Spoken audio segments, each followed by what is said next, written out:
Bueno, continuando con fisiología renal, tenemos que mencionar tres aspectos muy importantes. La filtración glomerular, o sea, la cantidad de líquido, de flujo sanguíneo que pasa a través de la nefrona. Luego, todo lo que se reabsorbe a nivel tubular, o sea, el mecanismo de reabsorción.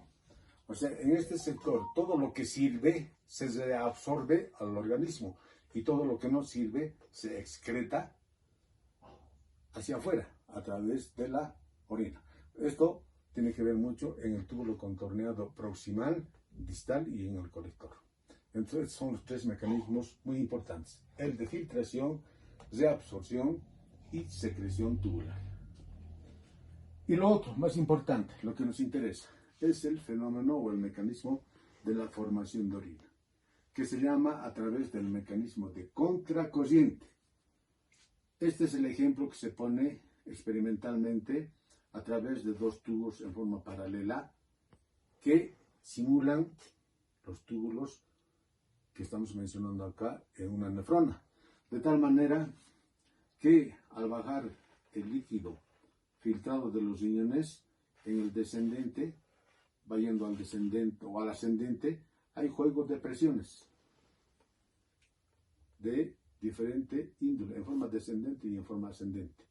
De tal manera que a través de estos mecanismos que viene el líquido, viene por este otro lado, en otras palabras, llegan a chocar los líquidos, y ese es el fenómeno que se denomina contracorriente, o sea, está circulando en contra del que viene y hay diferencias de presiones y por consiguiente el resto va a ir formándose para constituirse una orina.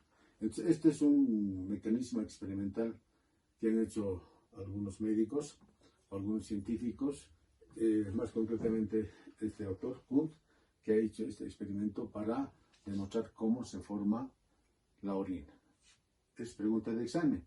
¿En qué consiste el mecanismo de contracorriente? Entonces, es la fuerza que ocurre en los túbulos en una acción de contracorriente.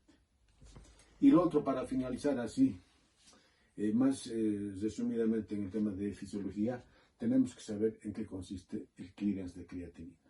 O sea, qué cantidad tiene que tener un parámetro para ver que si los riñones están funcionando bien o mal. Entonces tenemos la siguiente fórmula.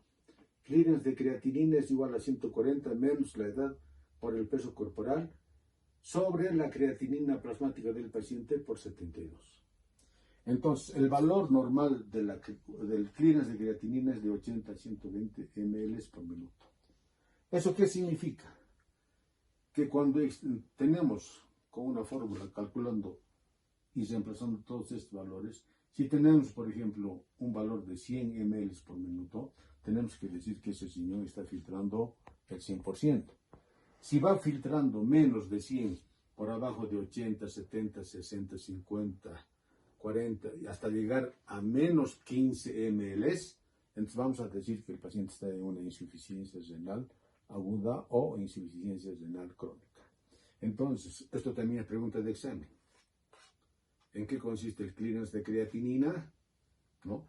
Es el cálculo de la función renal, es el cálculo de la depuración renal a través de la fórmula que se está mencionando acá. Esto es en el sexo masculino. En el sexo femenino el resultado final se multiplica por 0,85. Entonces, eso es lo que podemos decir así en forma resumida en cuanto a la fisiología renal. También reitero, en forma resumida. Nos vemos en el tercer tema en 48 horas. Muchas gracias.